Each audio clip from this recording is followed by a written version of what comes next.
I feel so official and fancy. Is there a technique for this? Like, do I need to slam it down really hard? Hey, ya birds. It's good to see you again. Here we come, flying back for patch 5.4, the final portion. We've had some very good Merleveeb time and some adorable Gabu time, but mostly that Merleveeb time, though, is really where it's at. Pirate Queen of my heart. Just cannot get enough. However, it's been a little bit of a sort of setup patch. Even though there have been some pretty large repercussions for the world as a whole, it definitely has felt like we are building up to finale momentum. So, even though it's been a little bit of a slower patch, there's definitely been some good content. If you've missed any of the discussions that we've had over on Aetheryte Radio, the Final Fantasy XIV podcast I'm a part of with Gamer Escape, definitely check those out. We had Ethies Asheron and Anonymous talking about all of the lore, both back with 5.3, but also here with 5.4 recently, and what those connotations sort of mean in the larger scale of things for the world, what we understand about tempering, Aether, all that good stuff. So check it out. There will be links down in the description. Let's get at it. When last we saw our heroes, we were assembled out here. We had just dealt with Titan. We're at Camp Overlook, and we've got this next quest that we have ahead of us. We also have Alphino, Alice, adorable good boys. We have Merleveeb, Step on Me, Pirate Queen of my heart. Yeah, I guess, you know, Einzar's here too. He's pretty cool. He's got really good, you know, lore, but he's just not nearly so good as Merleveeb. And then Grahatia, my boy. We also today have strong, powerful sweater energy. So it's going to be a real cozy, epic finale while everything explodes. I can only hope, because everything up until this point has gone just a little too well, if we're being honest. Just a little too well. So let's talk to everyone really fast. I dare say we could all do with a rest. Alice not least of all, given the amount of aether she's been expending of late. Judging by the complaints my back is making, I may have overreached myself. The ravages of old age. Gabu is wise beyond his years. It's all very well leaders signing peace treaties, but it falls to individuals to bridge the gap. If I could befriend you all, then surely other kobolds can befriend men too. And I'll do everything I can to help them. Facilitate, assist, help. You must be protected at all costs. Oh, I'm so glad he's okay.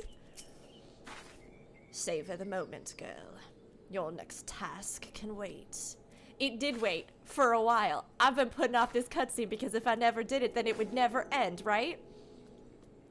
Thankfully, we have expansion news to look forward to. So, you know, we can finally do this cutscene. Alphino's face is a picture, equal parts jubilation and relief. We did it! We defeated Titan for the 50th time!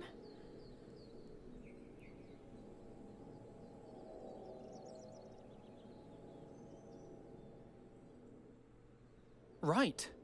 Let's return to the Rising Stones. Okay.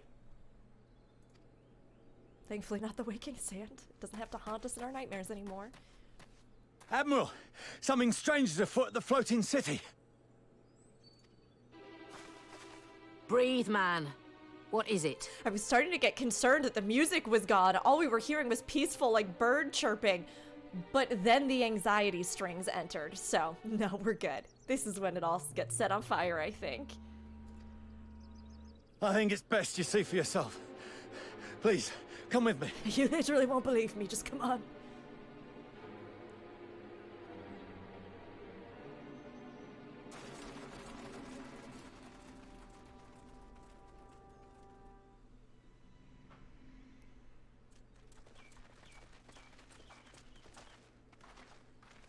Just like a giant primal, space robots. What else we got we could just throw out there? What in the world is that?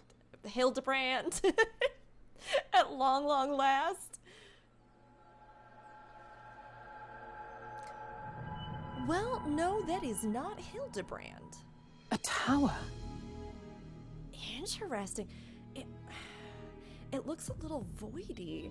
Now, obviously in the trailer we did see these, so this isn't like absolute mind blow, oh my god, right? And even in the trailer, a lot of people were remarking on some of the sort of similarities in things with like Geiger's artwork, which a lot of the, you know, the Void arc and stuff like that was inspired by, which I can definitely see that sort of dark, gothic, synthetic, organic with the like spinal column bits. But it's so weird that they're just here. You can see it too, then? I feared I was losing my wits. One moment I was patrolling as usual, and the next it was just there. Now, we did have a little bit of a discussion with Ethies and Anonymous, where I did sort of put forth the idea that maybe much like the Crystal Tower, these towers had almost stepped dimensions, right? That maybe they are from the Void and they were like magically transported here as opposed to like being built under a cover of darkness, invisibility cloak. But I have no idea. Let's just keep going. Tinfoil hat theories.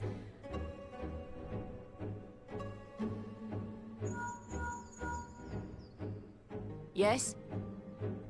This is she. I am.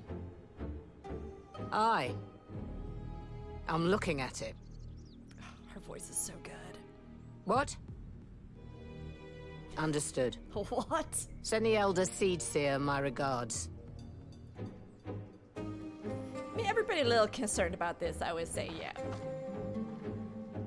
The communications officer. It seems this isn't the only tower.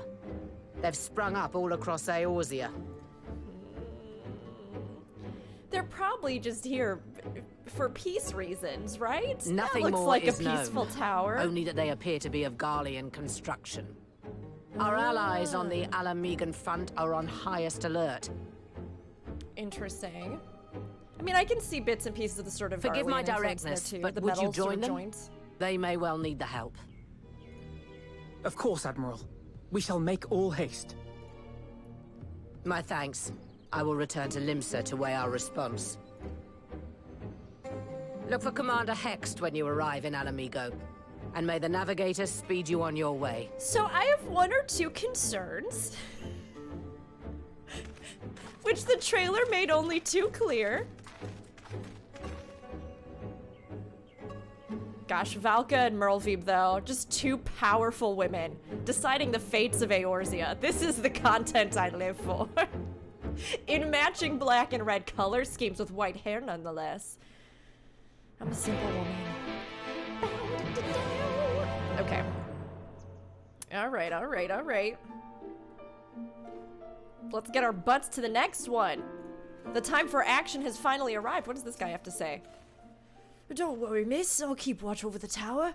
Your place is in Alamigo. I can't even see it. It's so foggy. I'm guessing maybe that faint, dim light might be what we're working with. I know that they do show up in the world, though, because I've heard enough people talking about it. Unfortunately, the weather effects were just working against us in this one. So, Futures Rewritten. Futures Rewritten is the name of this patch. So my guess is that, as per usual, this is going to be our very last cutscene. This is when it starts to get real. Let's see what these towers and this shenanigan is all about that I've heard bits and pieces of. I've seen teased in the trailer. Let's see it for ourselves. Though it isn't visible from here, the locals report that a tower-like structure has appeared to the south. It appears to be business as usual inside the city, but Lys will be able to tell us if there have been any developments without. Gabu? Oh, don't worry. He's with our Maelstrom friends, meaning we're free to deal with the latest problem to fall uninvited into our laps. Oh, hey, Lys. Yeah, you're still in this, huh? How's Alamigo doing? I'm sorry, Lys, girl, you're not. Thank you for coming so soon. You're not as bad as I make you out to be. You just may be my least favorite of all my children. I'll send for Commander Aldin at once, and we can decide what to do about these infernal towers. Roca preserved!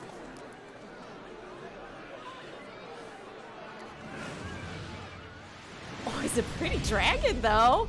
But bad, but evil, but pretty. It can't be. Got a little Shinryu in there, got some Baha-wut in there.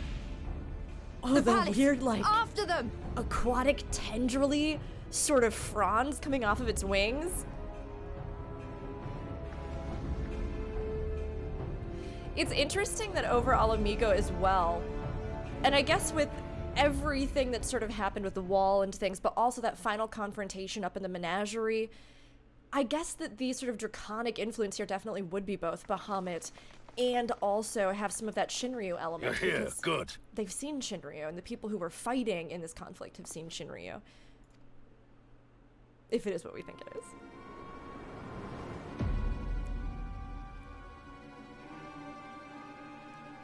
He's got, like, reverse corkscrew curls. Like a little anime girl. Well, well, well! To be received by such an illustrious cast! Why? Even the hero of the piece is here! I feel quite starstruck. If I never had to see Asahi's face again, I would be so okay with that. It could not come soon enough to never have to look into this little idiot's face ever again. The worst little urchin of a man. Is that Asahi? Yes, it is, Alphino. His body, more like. You don't fool us. Oh! You saw straight through it! Anyone would You think you've dealt figured with me out. Asians before. Permit me to introduce myself. I am Fannypack. Fannypack. And may I say what a pleasure it is to finally make your acquaintance. Fannypack is his canonical name to me, I'm just saying. The towers. What are they for? My, straight to business, Yep, is it? we not messing Suit around. yourself. It is my intention to recreate the final days. To which end I have distributed a collection of rather ingenious devices, or towers, which will, in time, give rise to the grandest of spectacles. Well, that's not so good. It's like turning the people's nightmares into reality, kind of same thing with Final Days, I'm guessing. Thus the Baha-wut, thus the Shinryu. The final days? But it was the Asians who labored to prevent them. Yeah, but Fannypack's like, you don't know what I'm gonna pull out of this fanny pack. It's a complete gamble. You're quite right. Though I would expect no less from one responsible for eliminating my unsundered colleagues. Sorry, I still Honestly, feel kind of the bad three about of them killing were a lot of them. obsessed with restoring the one true world. As a sovereign individual, however, I never had much interest in such things. I mean, why bother when you're just another sundered minion? That is interesting because it does make you wonder what exactly, if there is some kind of tempering influence, right? If the Asians are in some way, shape, or form tempered to Zodiark, which there are some lines and things to suggest that from Emmett Selk. But with the sovereign individual line here that Fandaniel has just dropped, obviously they were obedient to the Asians, but without that sort of like power over them, are the, you know, sundered just free agents? Since they don't have the sort of complete self, complete memories in and of themselves, like, are they not beholden to that same kind of, I guess, impetus?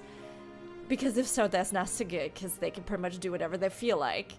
Hopefully some of them will turn out to be nice, though. We can be friends. Admittedly, Elidibus was not convinced by that argument, but thanks to you, I'm finally free of his incessant nagging. Don't talk about Elidibus, I'm still not over that. Free to use my powers as I see fit, to fulfill my heart's desire. I do really like his actions. We need more of these as emotes. And my heart's desire is to lay this half-broken world to waste, leaving nary a fleck of dust behind! What? Why would you want such a thing? Also, it's like, what would that even accomplish? Because I want wretched creatures who ask such meaningless questions to die! You! And you! And you! I want you all to die! And I want to die too! Oh, yes! I want to die and take everyone with me in a paroxysm of pain and suffering!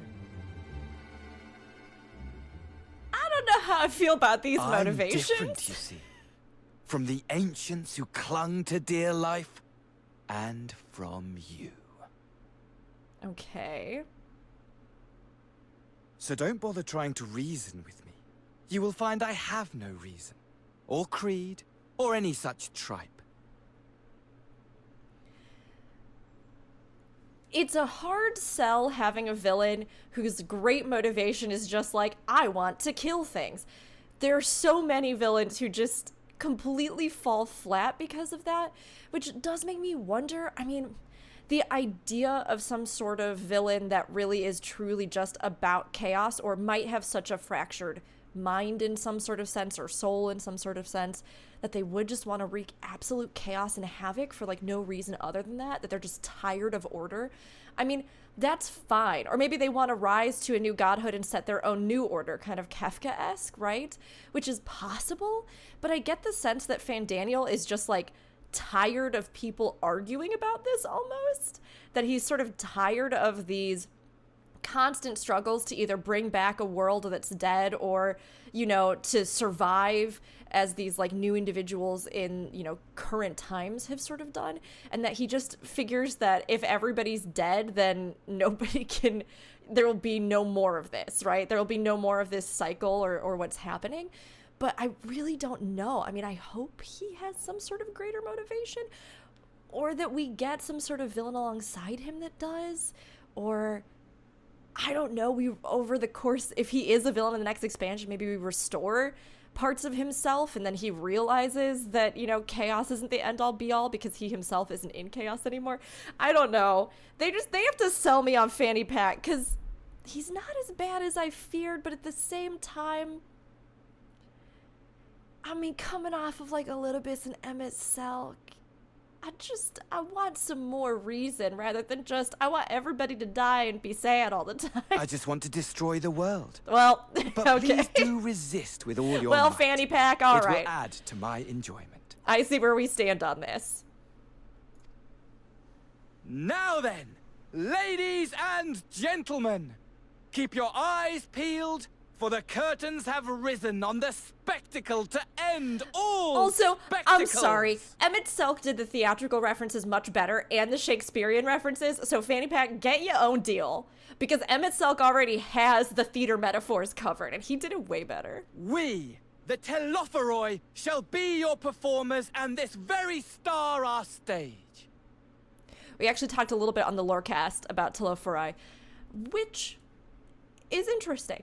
A lot of the different Greek words, if anybody didn't know, or even things in some of the initial Crystarium zones setup and stuff like that, have like actual direct references. And then there's also some stuff here with the idea of like the Book of Daniel, Fandaniel, the Revelation, the beast from above or the skies, in like biblical lore, right? Which in this sort of metaphor would definitely be Baha-wut, and then a beast from below that's supposed to rise in the end of days. There's a lot of stuff in there. Fandaniel, I'll give you a chance. A begrudging chance, but a chance. There's no way we're gonna fight this thing right now. No, don't destroy the palace. We just got this zone so we can do G-pose in it.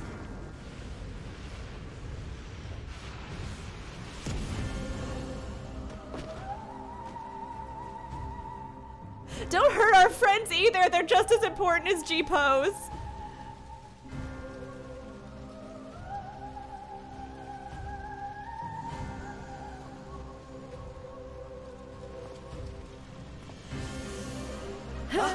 But I nearly forgot.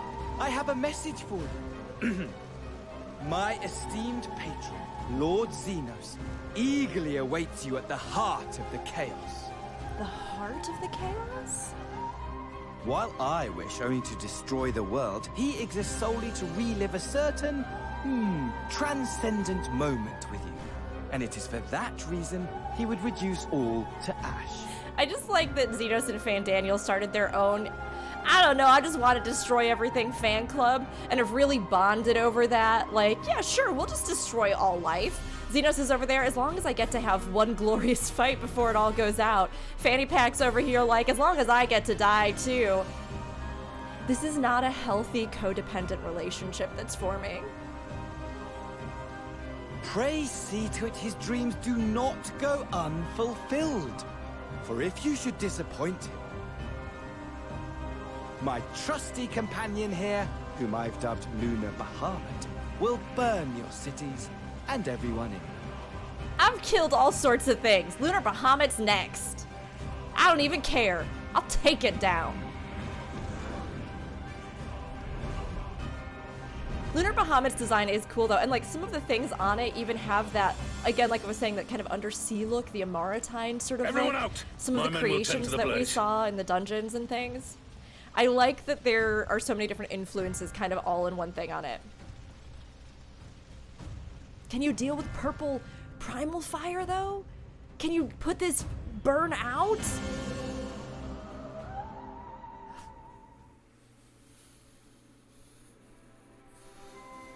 Please don't tell me that's just the end. We're just gonna walk up to some NPC and they're just gonna be like, well, really sucks how everything got set on fire and Lunar Baha-wut exists now. Guess we'll find out in the next patch. I'm over there screaming in the background. What part could these towers feasibly play in the Telephorei's plans, do you think? I, for one, am at a loss. For now, we should bear word of these safe developments. For now, we should bear word of these developments to the others. I only hope Thancred and Oriange are safe.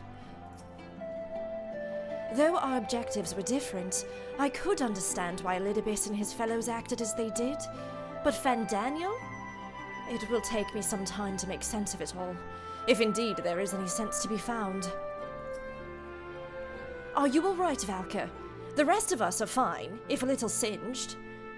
That dragon let us off lightly. Honestly, though, only a madman would choose the name Lunar Baha-wut, which just about sums up Fandaniel, I suppose.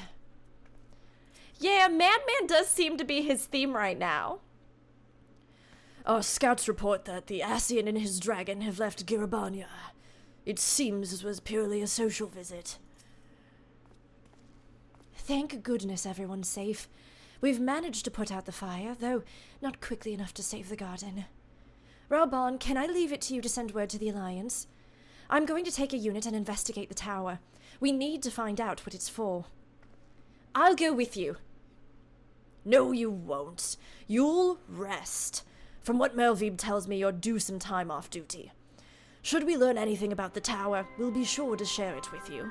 Until then, I want you to rest. Very well. But if you need our help, don't hesitate.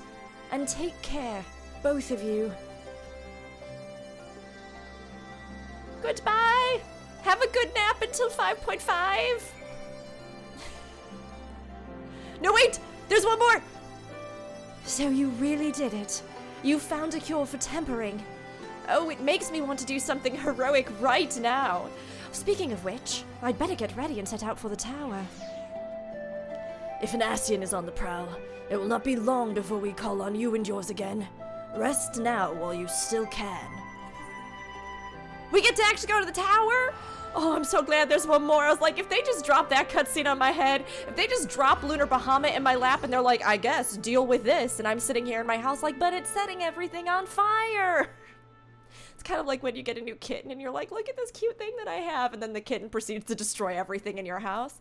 Same kind of deal, except with the ability to literally burn everything and or maybe the world down. So, not so great.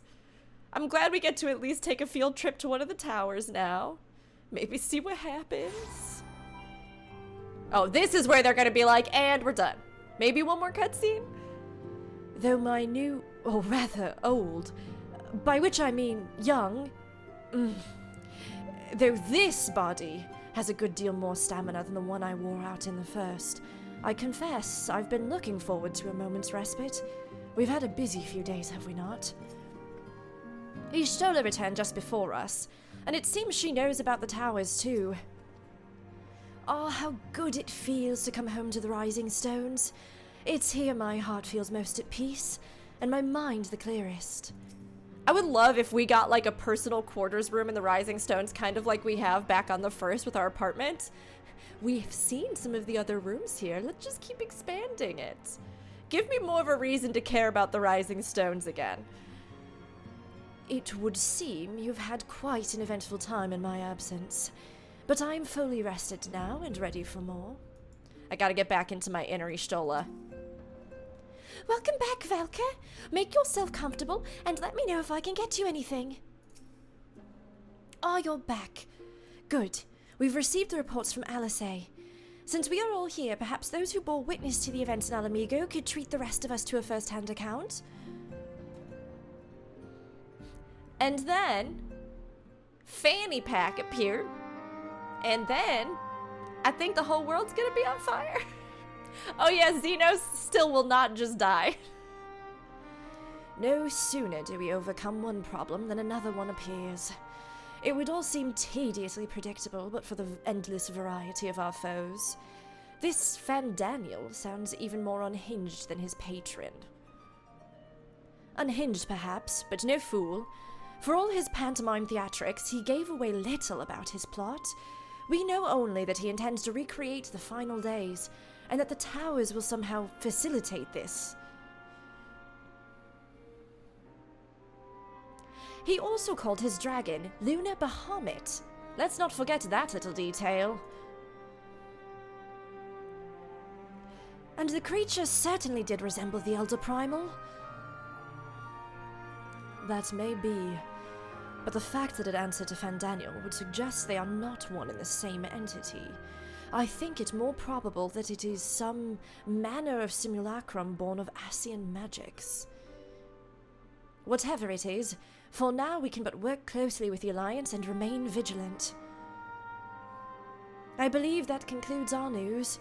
What of yours, Y'shtola? I have been to see the Sultana. Knowing how quick the immortal flames are to dispose of their tempered, I judged it best to provide them with the cure first. As soon as I had sufficiently recovered, I travelled to Uldar and delivered the porksies to Her Grace along with detailed instructions of their use. There we go, we're finding Y'shtola again. I'm living that little sun energy. The dubbing other people little sun energy. Yet my visit chanced to coincide with the arrival of some troubling tidings. The immortal flames have been on the cusp of agreeing to a truce with the Amulja, when negotiations abruptly collapsed. The Amulja claim that a number of their kind have been abducted, and that men are responsible. Not as known of the perpetrators as yet, but as the immortal flames went about investigating the abductions, they came upon one of Fandaniel's towers. On the subject of the towers, you may be interested to learn that they are not an exclusively Eorzean phenomenon. According to the Alliance, they have been sighted as far afield as Yansha. Then it would seem reasonable to assume they are everywhere. We simply have not found them. So there are more than the ones we've seen in the trailer or here. Well, as you said yourself, we can do little for now save remain vigilant. And since we are dealing with a dragon, ostensibly at least, I believe it would behoove us to enlist the aid of an authority on such foes. Estinian! Estinian? Now just a moment. If he could be persuaded to lend us his lance, I would be the first to welcome it, but the truth is we will struggle to even find him. You must let me and Kryl worry about that. We'll sniff him out no matter where he's hiding. If indeed he is hiding. We have ways of locating him regardless. So, if there are no objections, we shall depart at once. These two. They're just gonna take like a huge thing of ropes as big as both of their actual bodies and then just hog tie Estinian and drag him back along with his little dragon friend and be like, and now we need you to deal with that. Thanks, we'll give you dried squid afterwards as a little treat. An Estinian can have a little dried squid as a treat for destroying Lunar Baha-wut. Thank you. I cannot get enough of that silver-haired elf man, so I'm ready for this.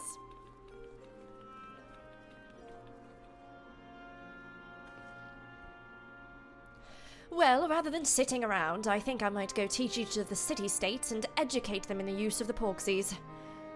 They would doubtless appreciate it, but might you consider taking a moment to rest before leaving? You would be fresher for the tasks ahead.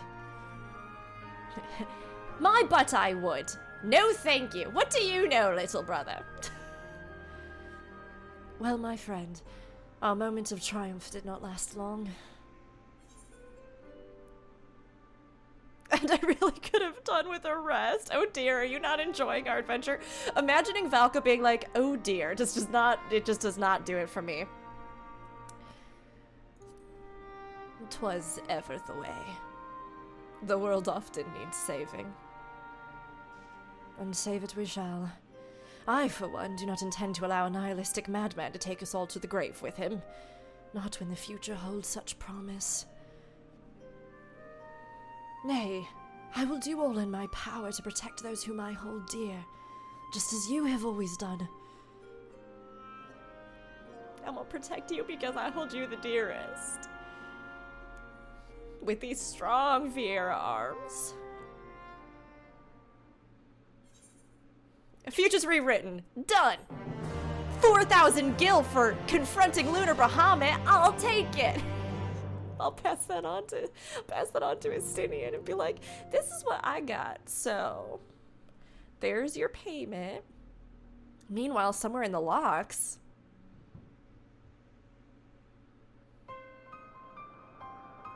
Is this why people are disappearing? We just saved Alamigo. They don't have enough people to be abducted. The scouts should have been back by now. I'm gonna go and find them. I mean, if anybody has to get sucked into the tower, it's okay if it's these. I'm sorry. Oh, thank goodness for that.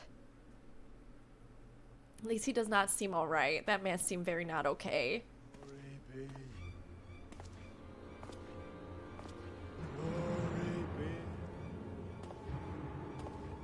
Good thing we can fix tempering now, huh? Glory be to Garlemald! They're tempered to support Garlemald? What? Xenos does not seem to care that much about Garlemald as an entity. But they did say the towers looked like they might be Garlean in make. I mean, I guess Xenos is still dicking around on the throne. A throne that has dragon markings on it, as I've just noticed, interestingly enough. Huh. The piles have been driven as planned, and the first of the beasts has roared to life. The first of the beasts. There's again that kind of parallel with like the first beast, or again some of those like end of days and the first beast that we saw in the like final days dungeon as well. Moreover, I am pleased to report that preparations are well underway for the rest. Ere long, chaos shall reign over all the land, as befits the final days. Xenos is just like, I'm not even paying attention to you. I am way too into my sword right now. Me and my sword are having a moment. So long as my friend returns to me, fangs bared and claws sharpened, I care not. I mean, Xenos' voice is pretty good, though. I do have to give him Of that. course, my lord. By strange coincidence, your dear friend chanced to be present when I made my declaration. You little twit. I took the liberty of informing her that you await her coming. Though I confess, I may have singed her a little in the process. You didn't singe a single hair on my head. Don't get ahead of yourself. And why do you tell me this? Are you in such a hurry to die? This is like, no one cinches her hair except for me. Ah, my apologies. I must guard my tongue lest it be the end of me. It is kind of interesting because I've been thinking about all of his stuff as being very like theatrical, but it's almost very pantomime-y, you know what I mean? Or even some of the theater traditions in the world that have more of a like physical, all theater is physically done, but there are certain sort of theater traditions and cultural and historical like theatrical traditions that almost use these like very symbolic gestures and symbols, and it kind of feels like that, which would be really interesting if they ever did an actual reference back to like traditional Greek theater, which we've seen like the kind of influences with Amarat and some of the Greek words and things like that, that use a lot of the masks and these like big gestures and things. That would make me be alright with his theater connection, even though Emmett Selk already did it and did it better. But it is interesting, like he's playing a role, or he's, you know, performing something here in a different way than Emmett Selk. Though, there is something to be said for such a glorious death. Better to fall to one who has it all than falter before an inferior. Huh. I shall keep it in mind as a contingency. I mean, maybe he's just miserable and tired of living. Like, that's also possible. For now, however, I shall proceed with the plan. My lord. Okay, bye-bye. Now Xenos is all alone with his sword. It's all he ever I dreamed must and wanted. find myself a new weapon. No, Xenos! One worthy of our long-awaited reunion. Not your sword! Your sword loved you! Your sword gave everything to you! I've actually seen a lot of people critiquing how easy it was for the sword to break. While it maybe was a little bit too easy, it is true that actually swords are weaker along that axis, even when I was doing swordplay. I did stage combat and swordplay in university, and then after that, and we were oftentimes told, do not leave your swords just laying around on the ground. If they get stepped on, that's like the weakest point of pressure for them and they could snap, whereas the actual edge is where it's kind of built to take, you know, most of the sort of blunt force. So it's not wholly unrealistic, but do I feel so bad for his sword who loved and supported and trusted him? Yes. Can't just step on it. Just a little rest and I'll take to the road again. Each of the nations will need guidance on the use of the Porxies. Oh, don't worry though. I won't do anything reckless like a certain exarch we know. I just want to do what I can to ensure the cure will help as many as possible. In the face of this new draconic threat, we would indeed benefit from Estinian's presence. Yet I cannot help but wonder how Kryl and Tataru intend to locate him. They certainly seem confident, however. They've got his cell phone number. They've been texting him memes nonstop, like, get your sorry butt back here. Ha ha ha, here's a video of a dragon eating a lemon. Like, they've got it. They've got it covered. They're gonna get him. That's it. There's no more. That's all. Does anybody else have any new dialogue? Let's see real quick. If you seek Riol, he is left to visit each of the allied armies. Link-pill conversations are well and good, he said, but there's no substituting face-to-face meetings for strengthening cooperation.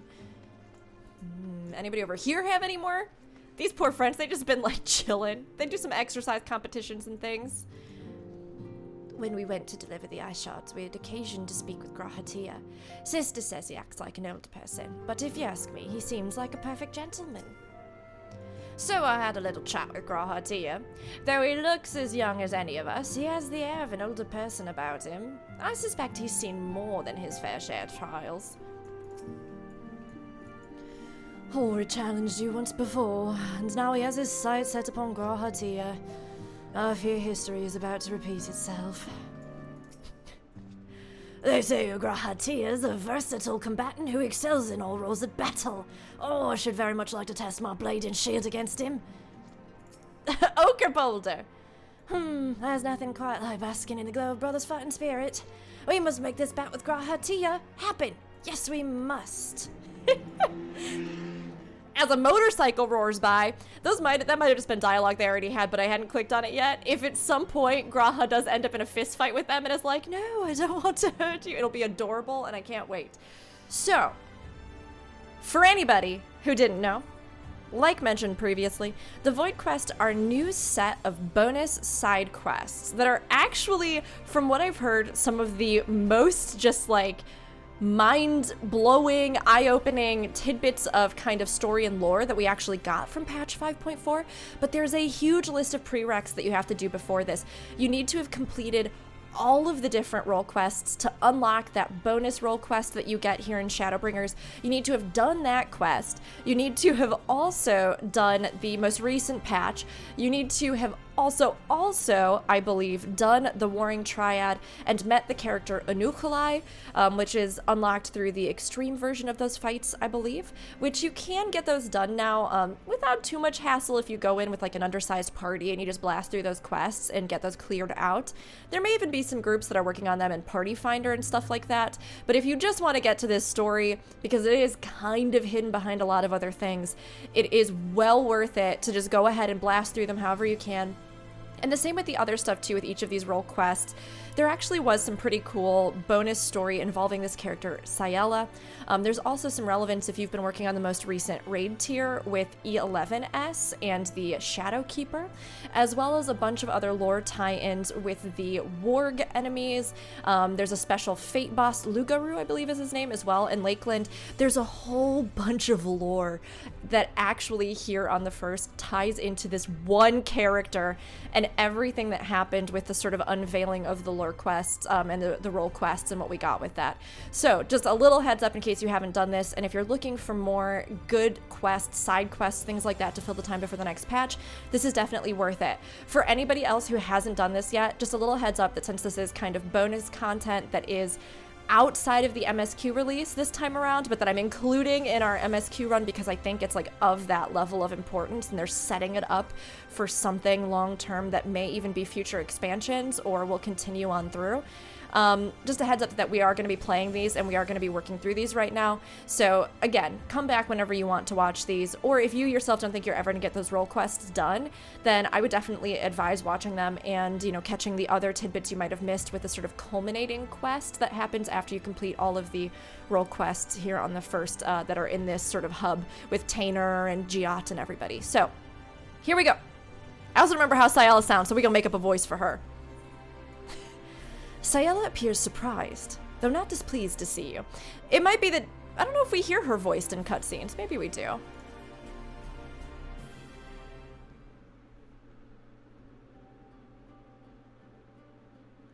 If it isn't Valka, loitering about the stairs just like any other day. And here I was worried that you'd gone back to your world for good, and I was too late. It's just that I've been thinking about the crystals belonging to the Warriors of Light.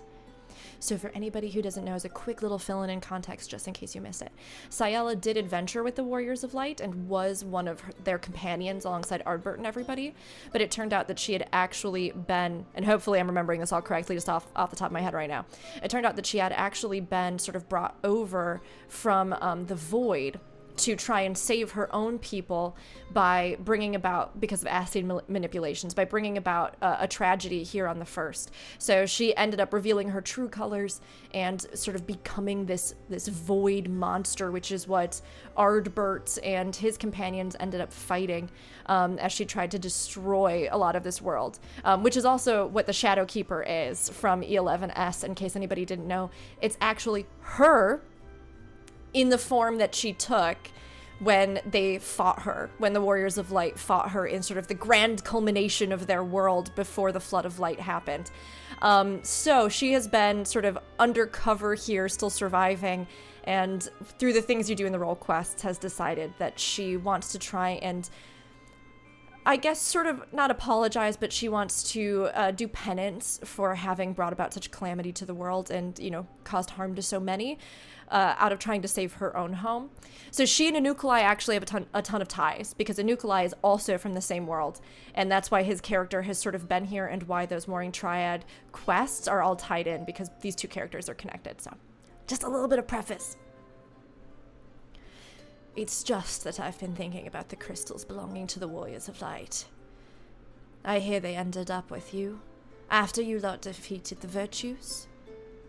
I assume you have Ardberts as well. Yeah, girl, I got you. I got all of them in my pocket. Where's my pocket? Who knows? Indeed. That does seem appropriate. Sorry, I couldn't resist. Rook, get it together. You have to stop. His bond with Seto is deep and enduring. As for the others, I had hoped you might be persuaded to leave them in my care. It was only right that they, like Ardbert, should accompany you on your journey to set this world back on its proper course. Yet you now have a home you must return to. Well, the first is theirs. After all they did to keep it safe, they deserve to be here to see what its future holds. As long as you don't abuse these crystals, girl! Oh, don't make that face. I know it's a big decision, but it needn't fall entirely to you. There are others here who can care for the Warriors of Light as much as you do, aren't there?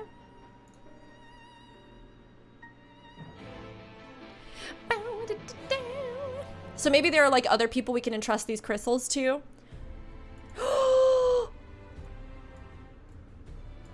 Are we gonna give their crystals to the people who went through their journey?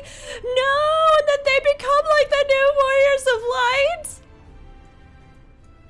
I actually know nothing about these quests. I'm dying inside.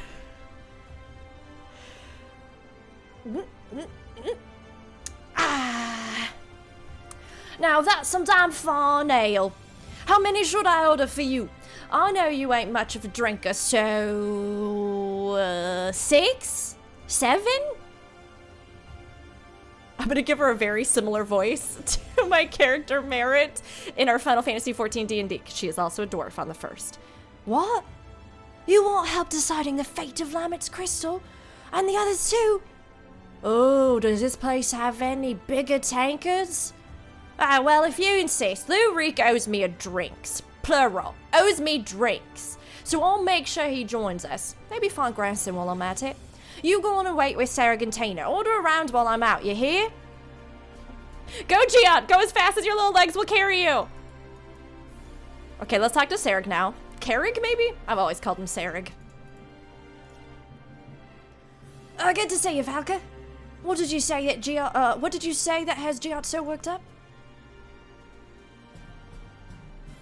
The crystals, eh? Oh, that does sound like a good conversation worth getting everyone together for. Did Lurik really promise to pay for Giat's drinks? Oh, that's disaster in the making. And not just hers, rounds for the lot of us. Might be that the lad has a few things to learn about coin and the scarcity thereof.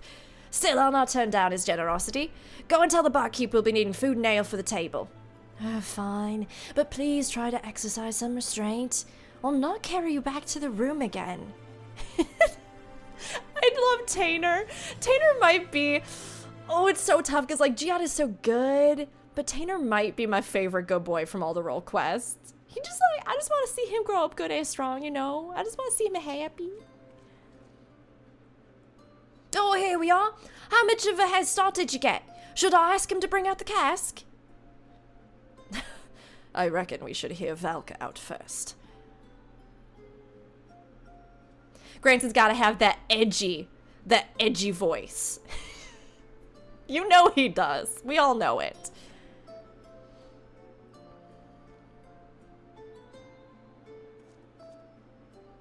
So, you're telling me that the barmaid was one of Nilbert's companions, not to mention the Shadowkeeper, and from a different world? Oh, that's laying it on a bit thick. It certainly raises questions. Quite! Such as how she retains her youthful visage.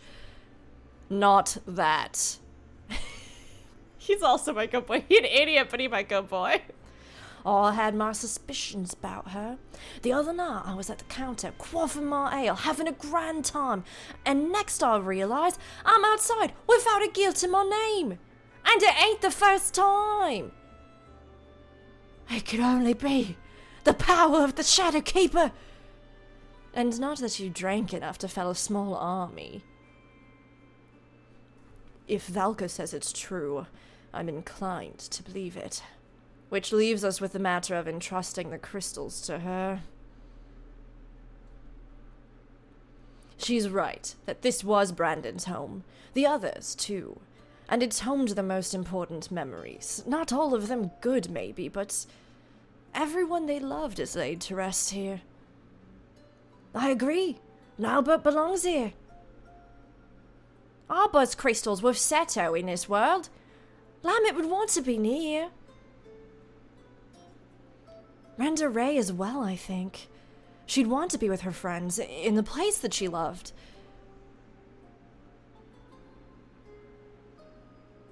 So what if all of you take them, and then you become, like, Sailor Scouts, but, like, Warrior of Light Scouts, Warrior of Scouts, Light Scouts. We're gonna keep workshopping it. It seems we all agree. A toast, then, to the Warriors of Light. Oh, look how like your friends. I love them so much. Oh, I love them so much. Hunters, drink up. I'm paying, and as bounty hunters, I expect you all to take proper advantage of that. I hate to disappoint, but I'm not much for alcohol. This juice looks nice, though. Can I just say... This is such a weird little side note, but can I just say that I love that they put that in, like Granson or this kind of thing, because so many times in books, TV shows, movies, whatever it is, this like the drinking culture is so strong, and I drink, but like my partner, for example, wasn't able to drink for a while because of medication contradictions, and it just really sucked for them.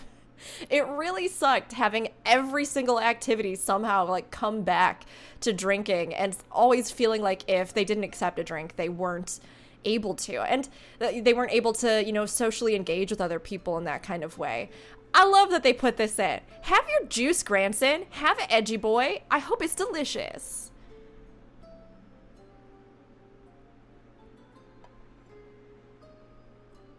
Oh no, is that not juice? That's not... Oh, Granson, no. I just had a whole lecture about how proud I was of you with your juice. Oh, buddy, no. Oh, and then you've got poor sad... Our poor sad friend who's like, I am underage. Granson! Oh, jeez. He's on another planet. His brain is somewhere else completely. How did you manage this? Twice the mess and half the time as normal patrons, I swear. I overheard your conversation, by the way. Do you agree with your friends? Her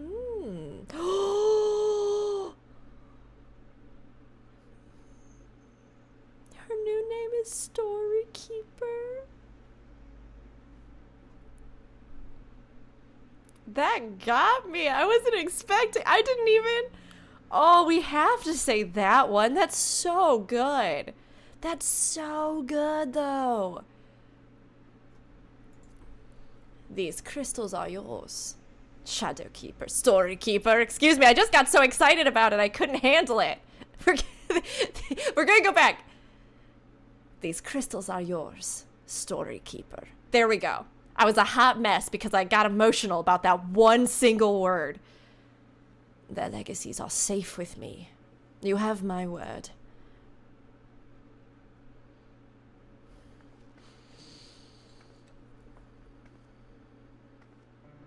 You want to have a drinky too? Or some juice?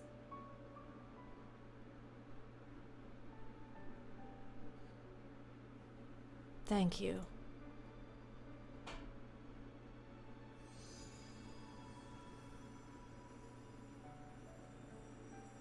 Are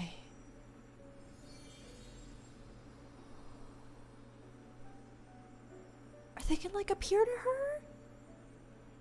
I can feel them. Their memories.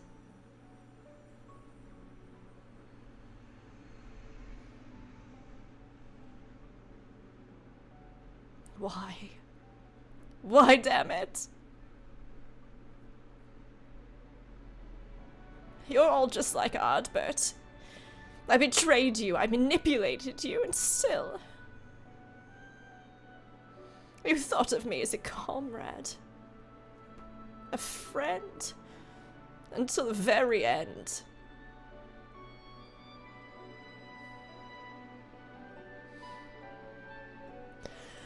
Why they just have to hide the feelings in these side quests and then make me a mess?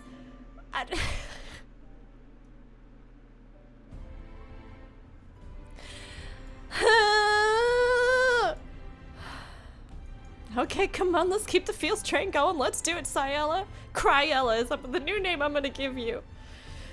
We finally managed to clean up after you lot, for the most part. Perhaps next time we should set down a tarpaulin.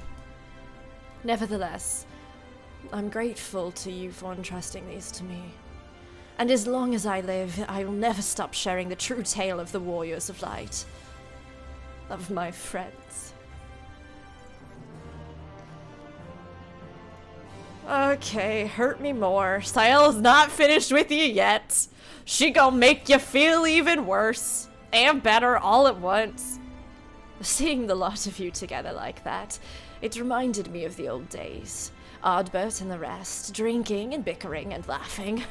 Drove each other half mad at times, but there was never any question of who'd be there when times got tough.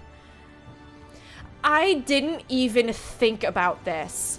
The, like, trickle down of this, the original sort of trailer for Shadowbringers, right? And they take you through, like, the Crystarium, and you see, like, the group of adventurers at the table, and even going back to, wasn't it, like, 1.0 and everything, where the original design of the Crystarium came from, and there were these adventurers, and now to here where you have the Warriors of Light, and then you have your own, like, the roles that have all come together through those role quests and the friends that you've made, where you really are, again, like, this echo of an echo of an echo of these friendships, of these bonds, of these connections that bring us together, and especially in an MMO where, you know, we literally form those bonds with other players.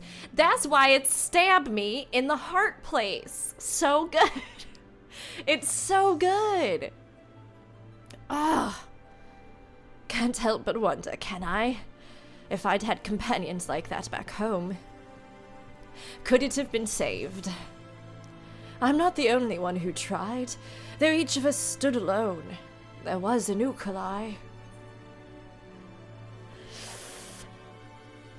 What if they become friends in a future expansion and then they go back to retake the void and we're there with them? This is my best case scenario. Ah, my nose is also sniffly now because of the emotions that threaten to choke me. Okay. That nigh unpronounceable name sounds familiar. Yeah, how does everyone pronounce that one? I've always gone to Unukalhai because I think it's just really fun to say it that way. I've heard a lot of Uununkulhai. I've heard Uununkuluncle. I've heard all sorts of things. We've met. He was working with a Lidibis at the time. Yes, he too was one would-be savior of the 13th. And was spared his fated demise by Ascian device. We spoke once after the destruction of our world. If the others could be saved, we thought, we yet had parts to play. What he's up to now that Elidibus is gone, though, I have no idea. Has he found himself a new role, as I have, or does he feel as adrift as we were back then? If you encounter him in the source, I ask that you help him find a way forward, just as you have helped all of us here.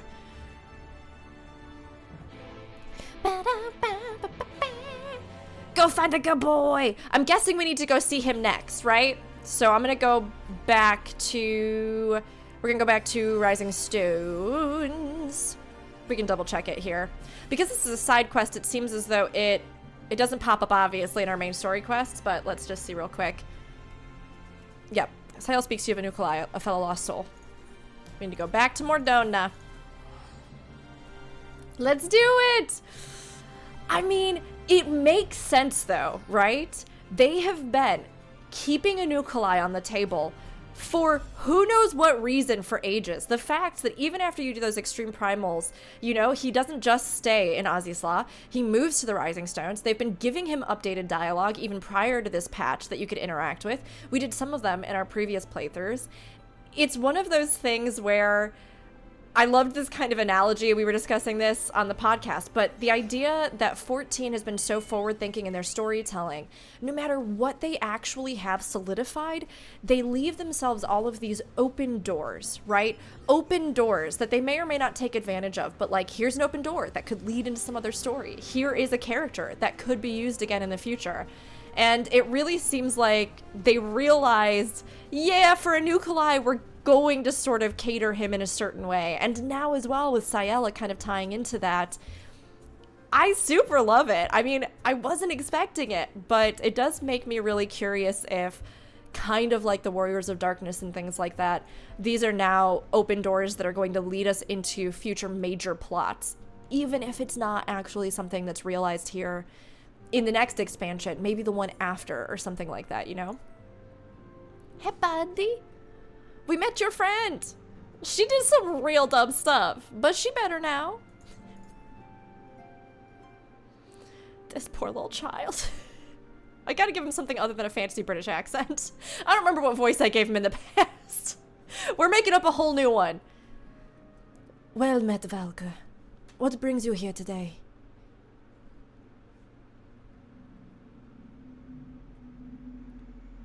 Urianger did apprise me of your travels in the first, and of what became of Elidibus at long last. But I was not aware that you were working with Silva. I consider her a comrade of sorts, though our time together was short. Looking upon the twisted remains of the world you tried to save creates a bond that few can understand. At that time, we spoke of what we could hope to achieve with our newfound immortality, and of regrets.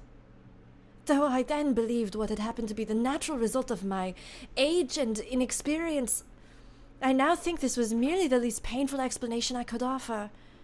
Silva is right. We ought to have sought each other out before it was too late.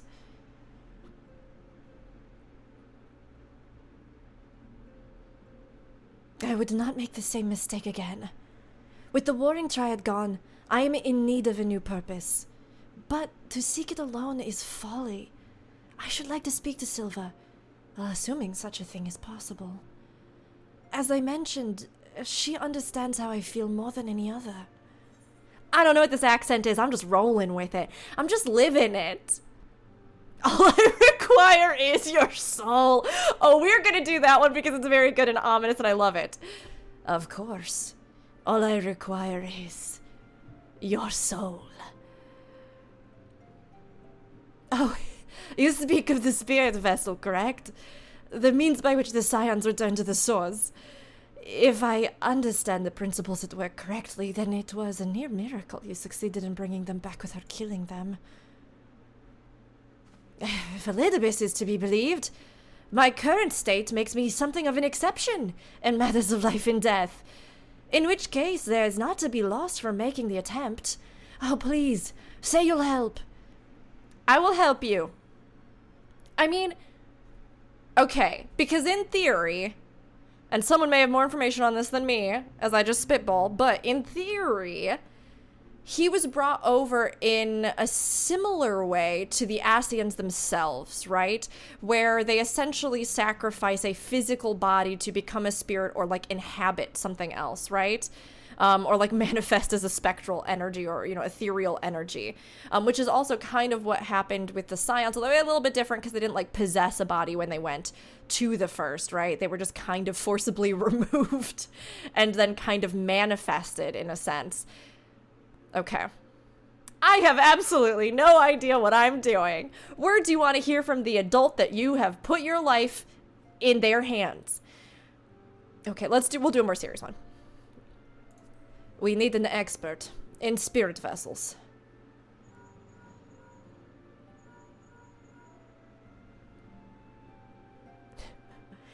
Hey.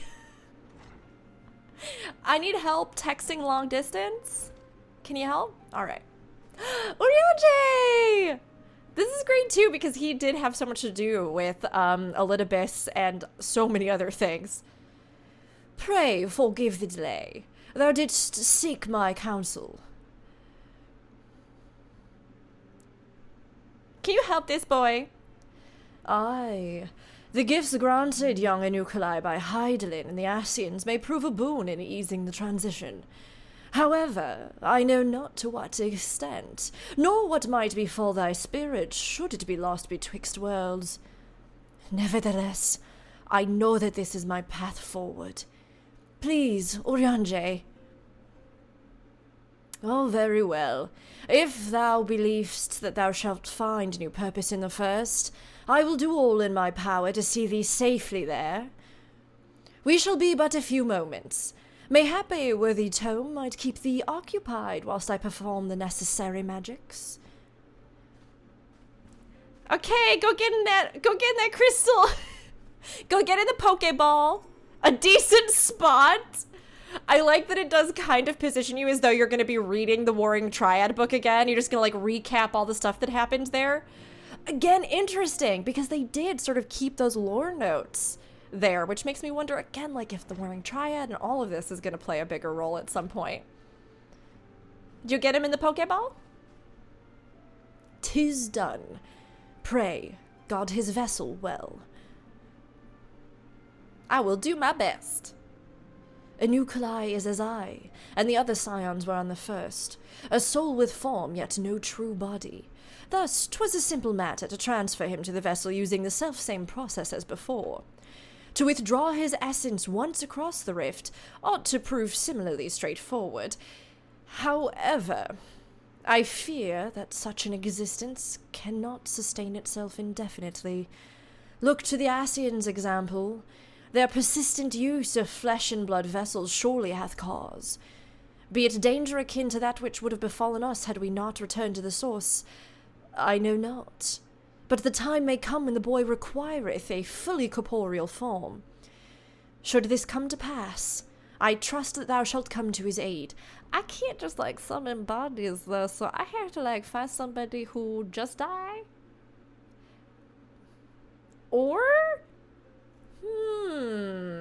No, I don't know if like a Sin Eater would function as a vessel, or like somebody who had almost lost himself, like it couldn't be reversed, but I feel like the ethereal imbalances of their body would just corrupt whatever soul aether got put into them, but who knows.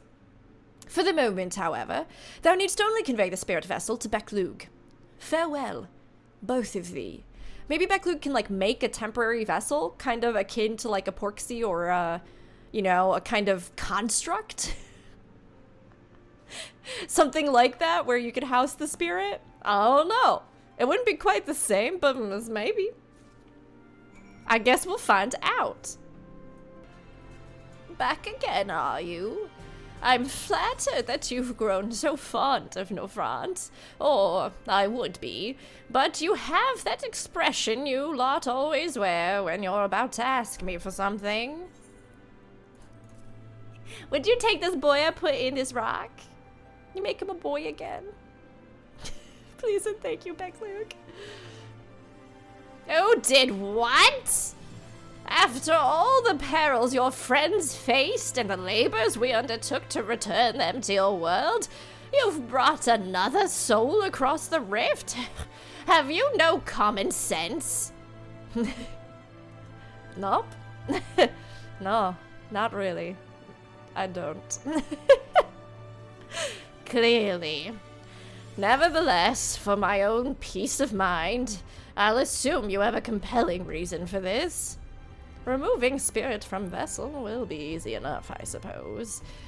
However, it requires a few moments without your breathing down my neck. Also, your friend is unlikely to materialize with clothes on, so I doubt they'll want an audience. You should wait here. Perhaps take the opportunity for some self-reflection. Yeah, Mom, okay. Yes, non-gendered parent. Oh, very well. At least I tried. We'll find you at the Wandering Stairs directly, then. Thanks, McLuke, I love you! Thank you for always helping me! Okay, Wandering Stairs? Oh, all the way over there, huh? Musica Universalis. This is so fun, though. It also does open up kind of more of the discussion around people being able to come back and forth, right? Like, right now, we know there's no possible way, but Y'shtola has said that she wants to find a way to do it. I mean, there's no possible way besides what we are doing, right? Where you separate spirit from flesh. Unless somebody already done lost their flesh. It has just dawned on me. If they left their flesh behind, did their bodies get turned into, like, voidsent? Because they would still technically, well, in theory up to a certain point, maybe still technically be alive, as we saw with the Scions. That would be so interesting if there was some way to sort of return their bodies, and then allow, like, Unukalhai to actually reclaim his original self. That's all crazy tin hat theories right there, but maybe. You want me to speak with someone? Well, very well. You've done the same at my request often enough. Look who I brought!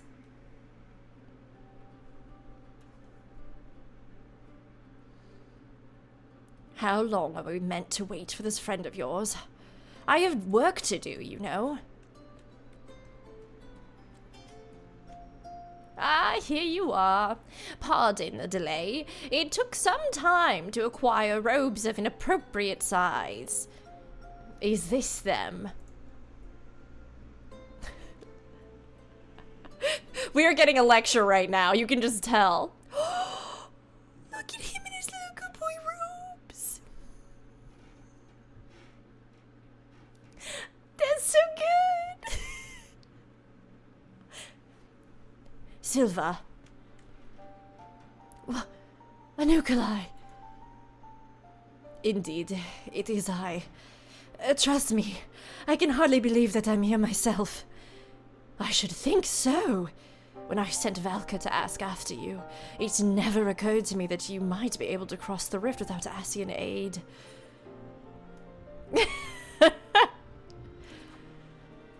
No mysterious mask. My choices and my reasons are my own now. If I am to have faith in them, in myself, I cannot hide who I am. Speaking of which, Unukalhai was kind enough to fill me in, unlike some, and I was interested to hear of an erstwhile hero of the 13th serving libations at the Wandering Stairs. But that this hero should be you surpasses the scope of even my considerable imaginings. She's like, oh yeah, hero, sure, yeah, that's me. Was that you at Grunslicht? So long ago? Oh, not so long ago to me. Or you, mayhap. Though I had thought I might at last put those days behind me. But perhaps this is for the best. They're not all bad memories. They never are. Oh, look at them interweaving all these threads that punch me emotionally. I should very much like to hear your story. Should you be willing to share it? Our world, like this one, had its share of would-be heroes, myself and Unukalhai among them. Unlike your warriors of light, however, each was unaware of or unconcerned with our fellows. But to fight alone is to fall alone. and the insidious aether of the Orosite used to seal primals corrupted once noble souls, and turned them, one by one, to darkness. That would make for an interesting thing, too. I'm over here like, what could they do for a future expansion? If you had to go and again, like, turn back a bunch of the heroes and then find a way to, like, turn back the overall flood of darkness. Or, like, rebalance it. I just have so many things I'm hoping for. Even those who resisted this fate could not escape its consequences. No surprise, perhaps, as we continued to struggle in solitude. We were spared by Ascian machinations, but only as our world met its end.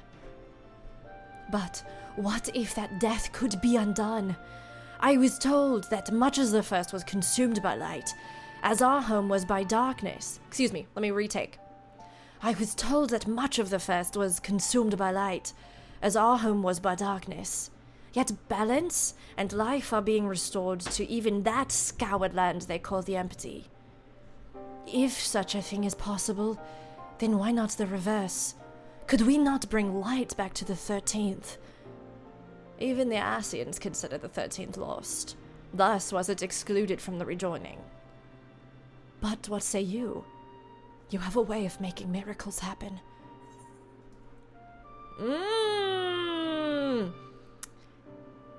Anything is possible!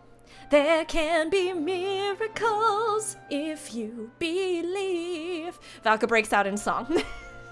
Is my answer. Anything is possible. Oh, that doesn't sound like an empty platitude. Coming from you. It was the same with Ardbert.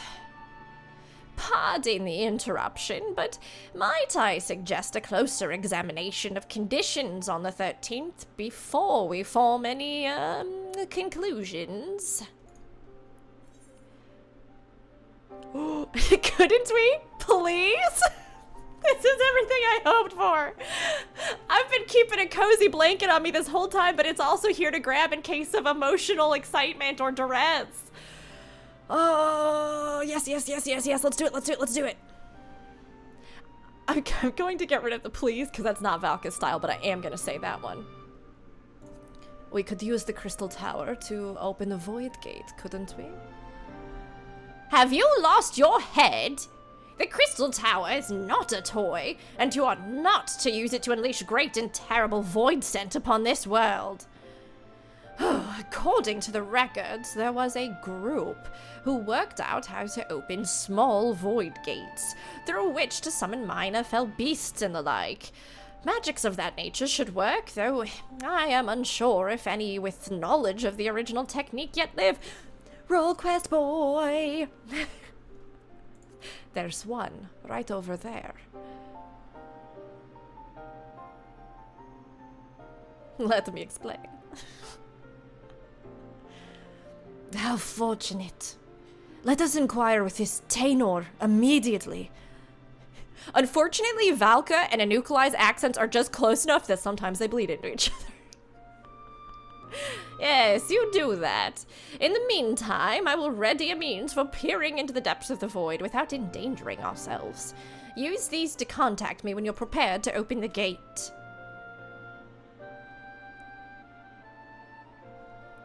We shall. At the very first opportunity, I promise.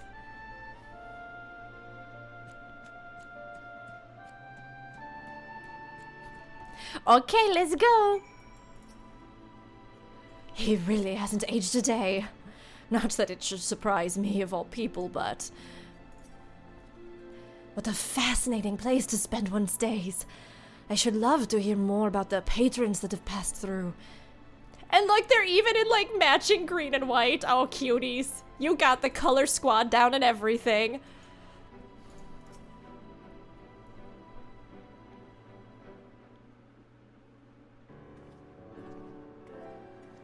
I love the way they're bringing this all together.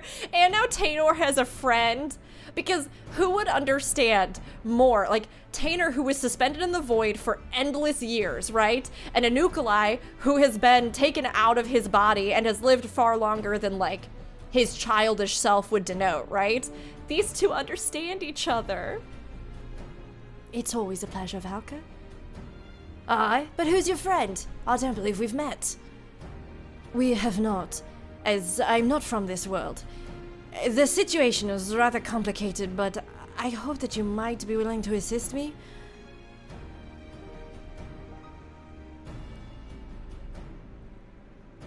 This is all so good. This is all so good.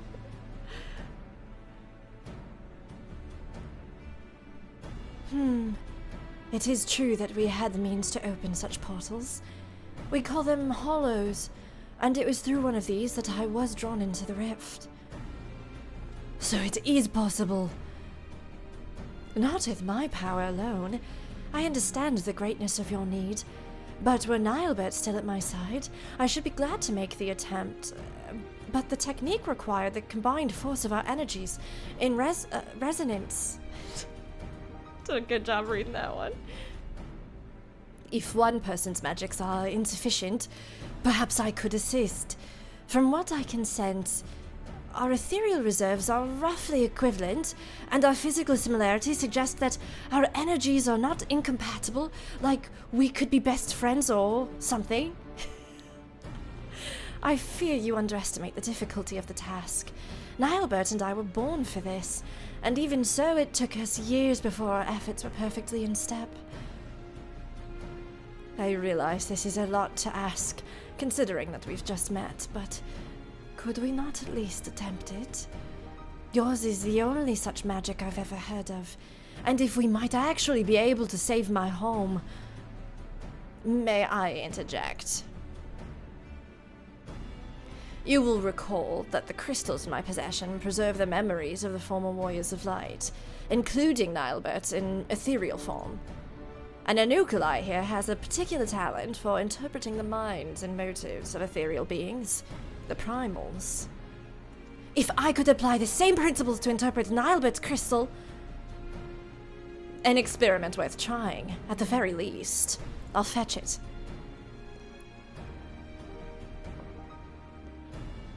You can do this! Get in that crystal!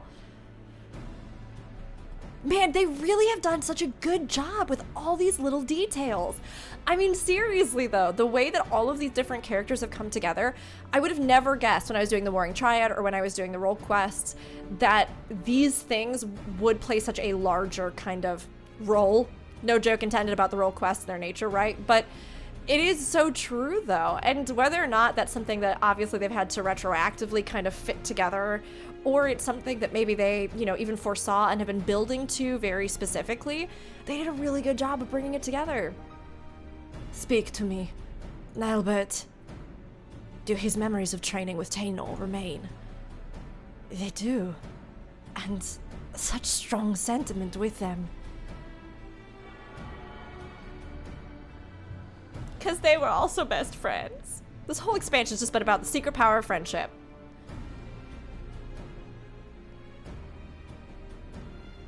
Tainor, you should know that Nilebert desired nothing so much as to rescue you, his dearest friend.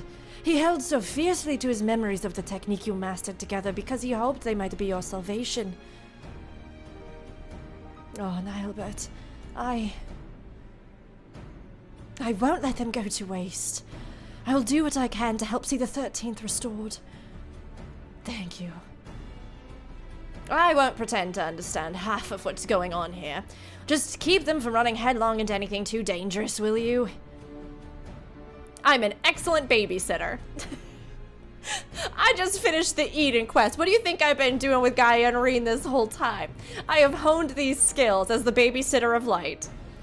Nothing to worry about so long as you're around, I'm sure. Wicked White! I nearly forgot. I've half a dozen orders to fill. You know where to find me when you've made progress with the gate. She's like, I have to work. Now, all of you can run around and do whatever you want, but I need money to get paid so I can keep paying rent, you know? That $600 stimulus check just did not cut it for me. So I gotta get as many tips as I can. I did warn you. I think we have to wait a second for our boy to spawn, maybe? Maybe not? We'll see. There we go. If you have no objection, Taynor, I would like to practice creating hollows as soon as possible. Of course, but not within the Crystarium. If we succeed in opening even the smallest window into that realm, it is likely that fell creatures will emerge. Follow me. Okay. Let's see where we're headed to next. One step closer? Unukalhai asks Taynor to work with him in perfecting the technique forthwith. Taynor agrees to do so, but only once safely away from the Crystarium. Alright. Where are we going? Out to Lakeland? But we've just been helping to clear this area too. Actually, Lakeland is perfect for this though, because with Cyella's like remnants of her shadow keeping still existing in this zone, it's a perfect backdrop. This whole thing is just so good. I just am loving it. It honestly, it's tough because on one hand, I really feel like this story is it's pretty intrinsic to actually getting the full picture and the kind of epilogue and everything that happened with the Warriors of Light.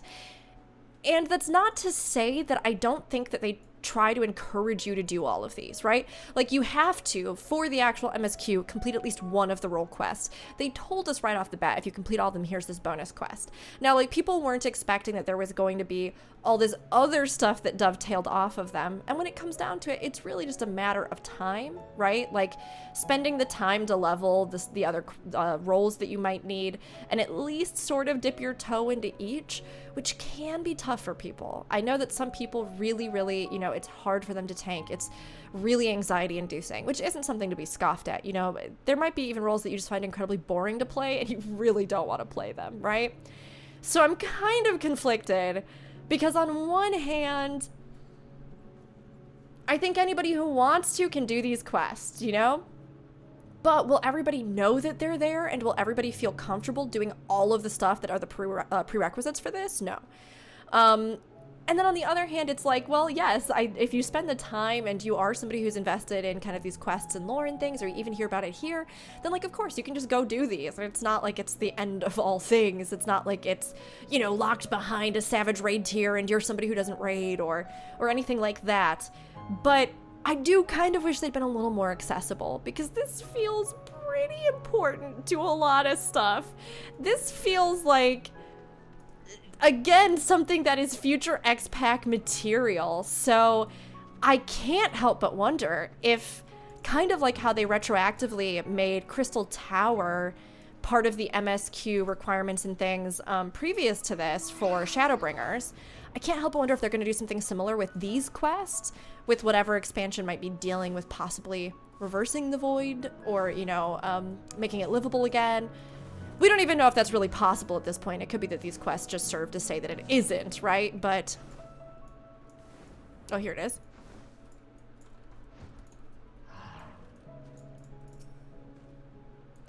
There you are. Please tell Taynor we can begin. Assuming no adventures near, this location should be suitable. Unukalhai, when I give the word, begin channeling your aether. Nilebert's memories will have told you as much, but it is imperative that you maintain focus on our ethereal resonance through this process. With that in mind, Valka, I ask that you take care of any creatures that emerge from the hollow. They should not be of a strength to challenge you, and it will allow us to adjust our attunement without risk. Then let us begin. Okay, go on, new BFFs! I like that they've kind of done these pairings with like Reed and Gaia, and now we have these two cute boys. Come on, flow where I tell you to. Let me attempt to match your focus. You can do it! Think about how much you both like to play Fortnite. It opened. It's small, but enough to let something through. Be ready, Valka.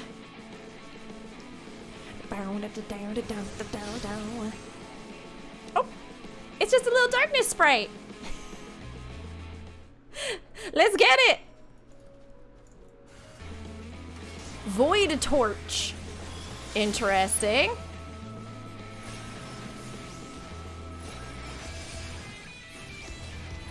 Yeah, I would say it's not much of a challenge. That one did go down pretty easy. And that's okay.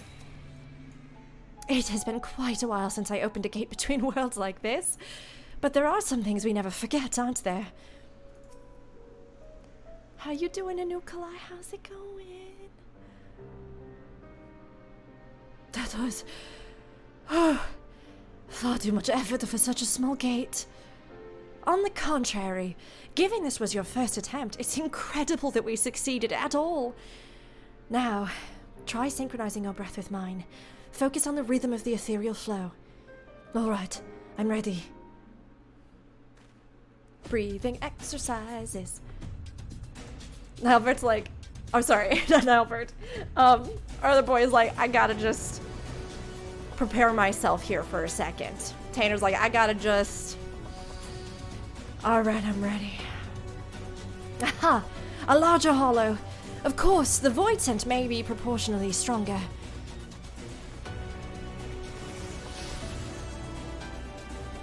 Oh, what are these boys? I always liked, is it Danzag? No. The final, Danzag's Final Flame? Is that what it's called? The hunt target? I always thought that was an interesting story behind that one.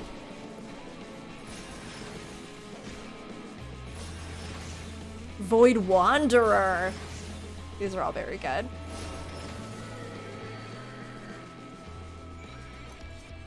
Okay. It has been quite some time. It's the same thing that he said last time. Let's do our next cutscene. You did it! It's a bigger one. Where your breath ends, mine begins. Where your aether flows, mine follows. Isn't this World of Darkness music?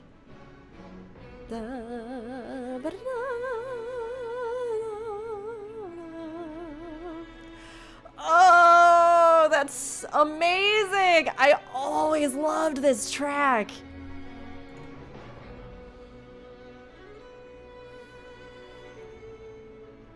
Together. And especially too because like on their home the heroes didn't work together and he's learned now the value of working together and they're gonna go back.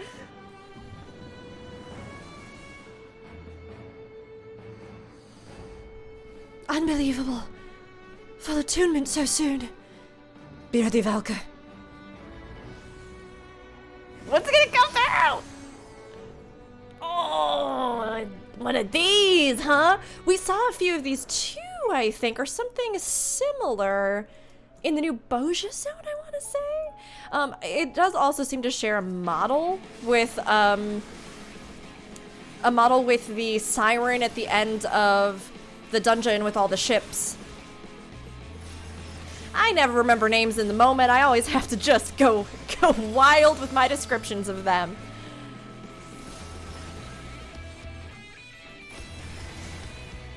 Man, I wish the World of Darkness music was still just playing through that. I wish it had just continued straight through because that theme is so good.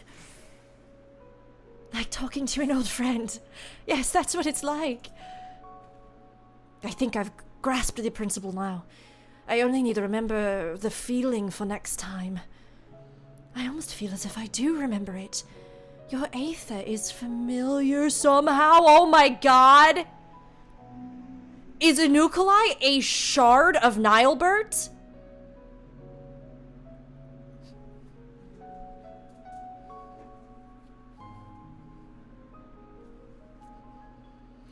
I'm just gonna put that theory out there, and I'm just gonna hold on to it. But that's... sorry, this is Tainer, not Unukalhai. Your aether is familiar somehow. But that's impossible, of course. Oh my god, I want to yell for 20 minutes straight. I feel like this one thing has so much in it for future stuff. Now that Tainer and I are capable of performing the necessary magics, I should like to make an attempt at investigating conditions on the 13th. Might I trouble you to contact Beklug? Valka? Are you there? Oh, I hope you've not lost focus on the void problem. I have an exciting breakthrough to share. Is this thing on? Do you think they can hear me? Well, I have an exciting breakthrough to share. A work of Porksy-related genius, if I do say so myself. Beklug, excellent timing. We've made considerable progress as well, and are ready to open a portal when you are. Well then, what say you meet me at Lochs forthwith? It's far enough from any major aetherites as to avoid the sort of ethereal interference that would be a hindrance to our observation of the void. Very well. We will see you at this Lochs anon, or as soon as I can locate it.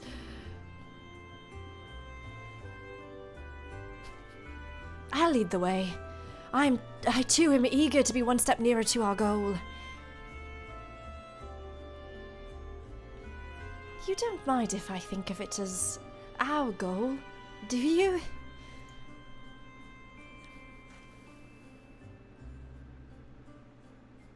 I would be honored. Thank you, Tainor. Working together, becoming friends, saving the world. That's why JRPGs are the best. That's why Final Fantasy XIV is the best. Let's go to Lochs.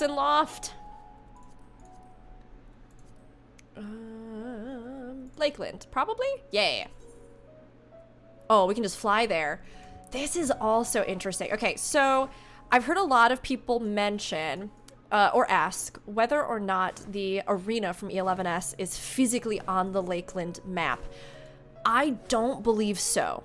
Now, it obviously is set somewhere through here, and obviously the architecture and stuff does seem similar. The closest that I can think, though, would be Lochs, right? I mean, let me get in here and let me just see what I think.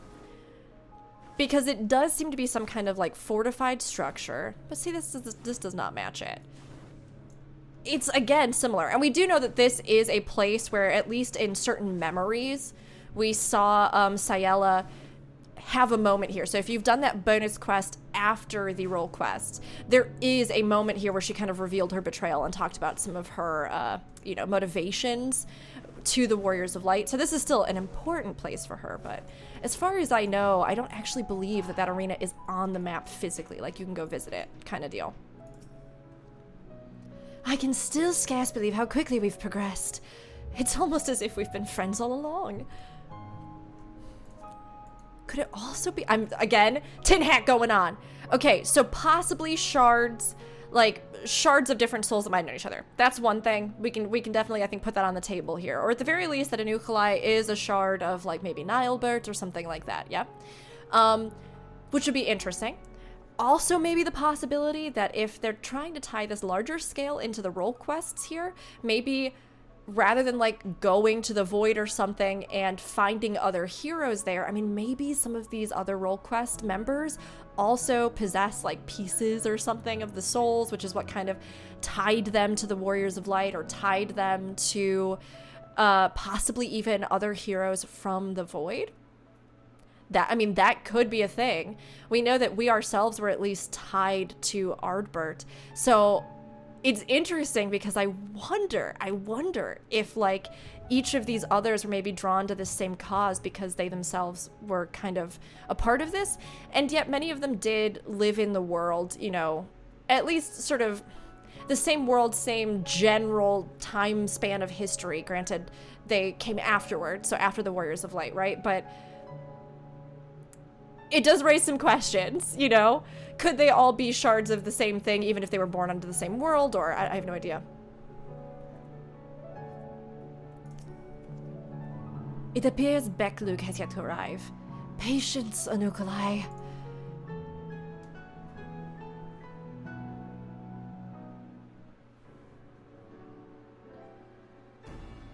Give me more World of Darkness music. Give me all of it.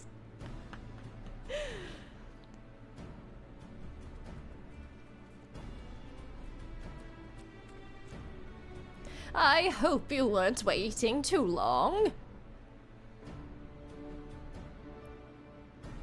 What? You didn't think I'd want to see this for myself. The 13th was my home too, if you recall. Quite. Though, as I explained, we won't be the ones doing the seeing, strictly speaking. The familiar will gather all the information we need, assuming you two can create a hollow for it to pass through.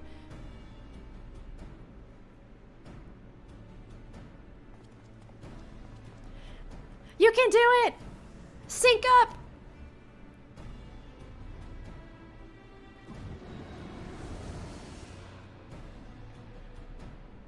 That will do nicely. Now fly, my Poxy! Fly! And it's off. Launch that pig through that void portal. I mean, if they keep it open, hopefully the Porksy won't be trapped in there. But I mean, our poor boy Tainer was trapped in there for a while. Well, it's made it in. And something's coming out. Mini boss.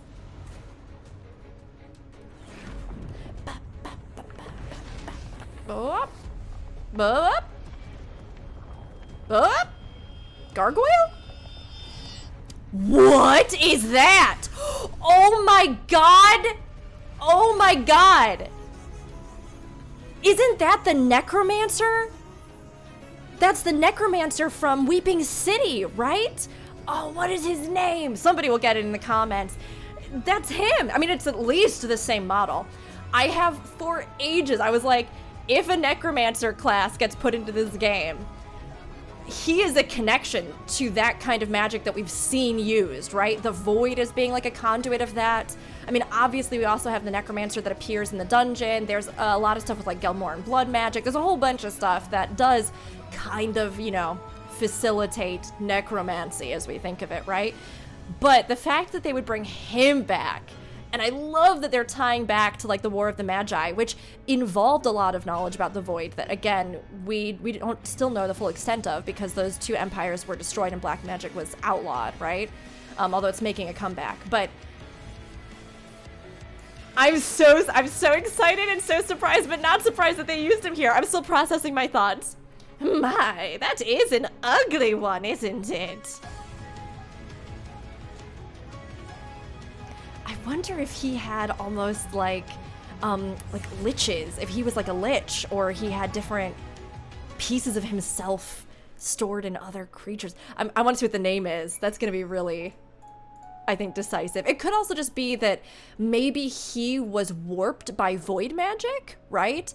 And so his physical appearance is similar to this, but they aren't actually the same entity. That's also possible. There are more pressing matters at hand. Don't talk to anybody. Forgal is his name, I think. Dvalin. Okay, no. I mean, it's not Forgal, but maybe somebody that... Man, do you think that maybe some of the ancient black magic wielders like escaped through or like somehow managed to get into the void? I have no idea. I'm so curious now. This is huge. He's really bored with this fight, though. He's just like... Kind of wish that had been a little bit more... I kind of wish that had been a little bit more difficult. I'm not gonna lie. But it's still pretty good, you know what I mean? We've already come... Well, sorry, Uununkulhai. We've already come further than I dared hope. I am truly fortunate to have found Tainer. As I expected, these creatures hardly pose a challenge to you. Maybe don't tell Sarek about how large and horrible that one was, though. Those two have really taken to each other, haven't they? I suppose they are of a similar age, in some ways, at any rate. Thank you for clearing that up. The Porksy ought to be back any moment now, though I can't sense it. Odd. Perhaps it's lost? If Valka created an etheric beacon as she did for me, it might find its way back more easily. That may work. Give it a go. Okie dokie. Too far away. Just right. It's me channeling my Aether.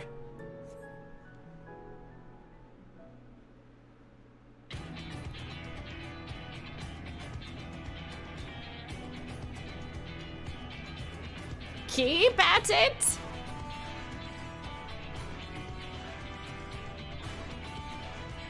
Aha! A distinctly Porksy-like presence. I see the snout. Well, thankfully it's not too horribly transfigured.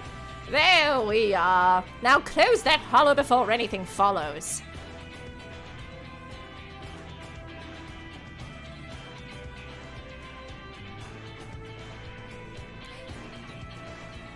Is this just generic combat music, or is this from one of the Crystal Towers? I don't know. I'm not sure. I'll have to look into it. Friendship!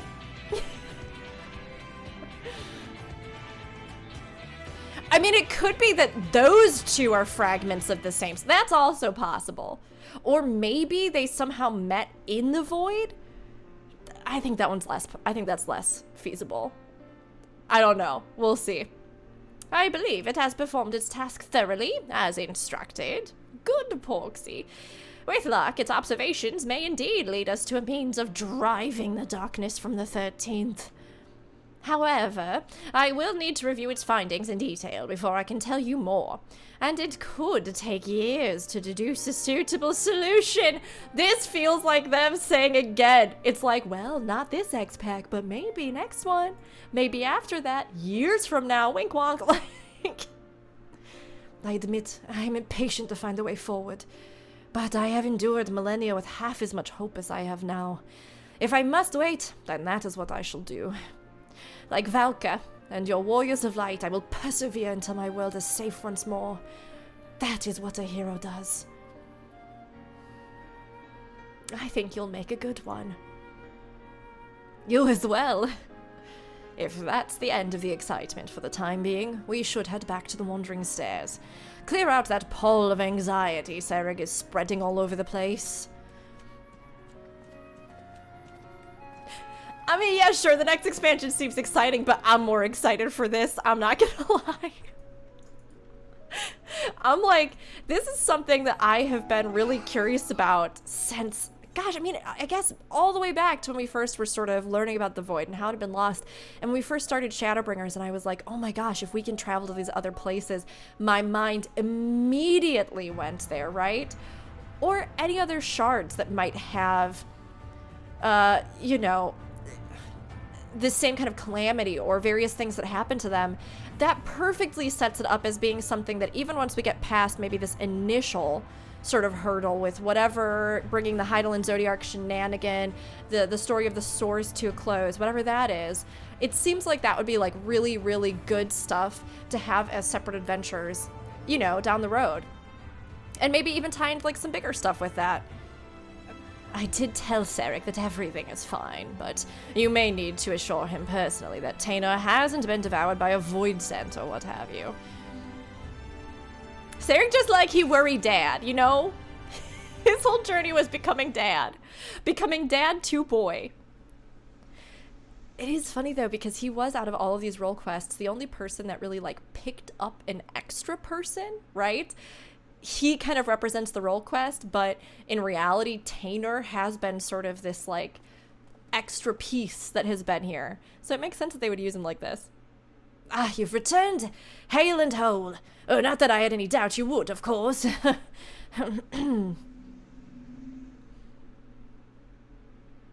And how did your search of the Hollow go? We may have the information we need to save the 13th. It may be some time, years maybe, until we can be certain, but I will be here for as long as it takes.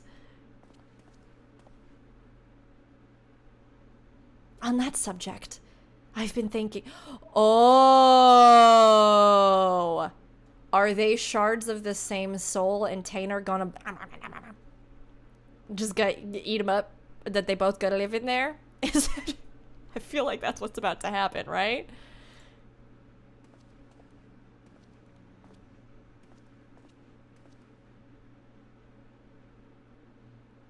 Oh, maybe one day, but not today. Would you be interested in joining us? As a bounty hunter, I mean. Sarek and I hunt down sin-eaters and other threats. They do both have purple eyes. Oh, that's totally it. At the very least, these two, I think, might be shards of the same soul. The first was saved, but it remains far from safe. You could help us protect the people here. That's totally it. That's totally it. I think I would quite like that. Protecting people.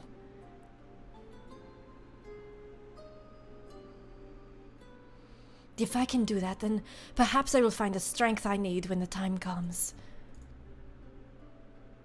They totally are, oh my god. The purple eye thing was the final puzzle piece. Strength, you say? Well, sounds like you could use a dwarf with a massive hammer. It's a new party. New adventurers that can help each other and love each other. I may have shared the tale of the 13th with a few other noted hunters.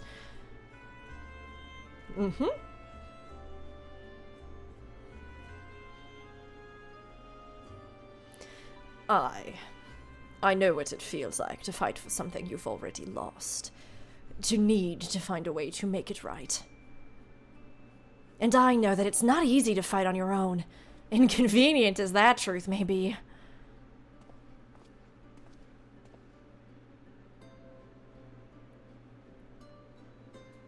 My heart is so full right now. Thus, a new team is born. This calls for a toast. Giggles, laughter.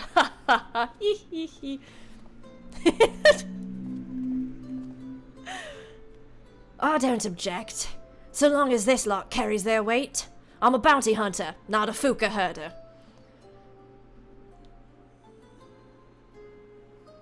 Look, you lost your home and you didn't have any friends, but now you have friends and you have a chance to get your home back again. This is the hope we need right now. Thank you all so much. All of you.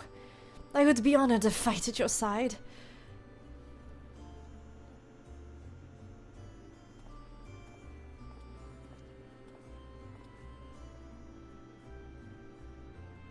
I shall do my best to justify the faith you have shown in me, and to save my home. Someday, I hope we can visit it together. We gonna, one day. Please look forward to it. That's what I feel like this whole thing is. Please look forward to it, says Yoshida-san. That was so good! Oh, it's funny because I almost feel like, for me, if we're looking back on this whole patch, right, and like part of why I wanted to end the sort of MSQ run with the Void quests, rather than just like sort of capping it with the MSQ run and voicing that, is because I'd heard that these had some pretty big things in them, and I know a lot of people haven't been able to really play them themselves, or may not play them themselves, but might still want the story, right? So for me, it makes total sense to do this.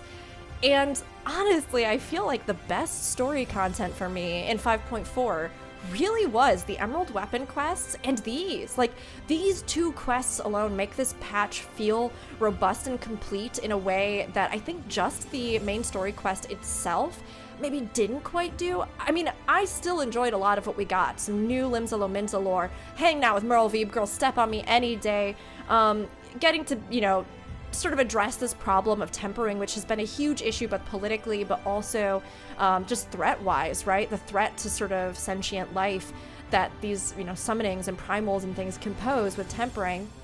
It's nice to kind of see that be something that gets out of the way so that we can focus on other threats or other things.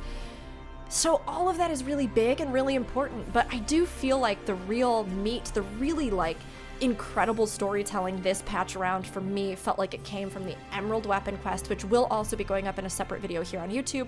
I also voiced those. Oh, and it was so, there's some scenes in those, fam. Bird fam, there's some scenes. So I hope we can all watch and just wince together because, oh man, that one hit hard. But also here, I think these Void quests are... This is pretty huge if you have asked yourself, well, what comes next after the next expansion? I feel like they put these in as a way to say, this is what we're still looking at for ongoing story. Yes, maybe one tale is coming to a close with this next expansion, but it's not like a lot of people kind of feared where they were like, does this mean Final Fantasy XIV is over? No, I feel like this is them saying, no, we still have a million open doors. It's just that you can't drag one single plot out forever. You know, there's got to be ways for it to evolve and build. And this quest feels like a real triumph of a culmination of that, literally bringing together so many different things to tell a really convincing story, I think, that I'm excited to see pan out. I really am. So I hope you also enjoyed it. Check out any of our other videos here on the channel. We also have the 5.3 playthrough. If you're somebody who likes hearing talk or contributing to talk about Final Fantasy XIV and the community as a whole, definitely as well check out Aetheryte Radio with Gamer Escape, twitch.tv Gamer Escape, or YouTube Gamer Escape as well. I'm a co-host there of the podcast, and we chat about it usually on Saturdays live on Twitch at 2 p.m. CT, but then you can find it on all sorts of other podcasting networks afterwards, so check that out as well. And if you haven't been over to join us while we're live, twitch.tv Bird of Chess is me. We usually play Final Fantasy XIV and Guild Wars 2 every week. We sometimes add in some extra variety with RPGs, JRPGs, or indie titles, but at our heart we are an MMO variety channel, and every week you will probably find me playing Final Fantasy XIV unless something crazy has happened and we have a whole bunch of new content somewhere else or some new game release or something, you know? But we definitely love the game, and I personally adore the game, so it is a big focus. Come, hang out. Let us know what you thought. Feel free to comment, like, subscribe, all that good stuff. I love to hear the feedback. I love to hear your own thoughts on this. And be sure to join us while we're live on various places like Twitch and Gamer Escape. Thank you so much, everybody. I have so many feelings about everything. I feel like the Void Quest have just eclipsed everything for me. And Emerald Weapon. I don't know. But there is so much coming up with Lunar Baha-wut and Fannypack and all of that stuff, too. So we'll see.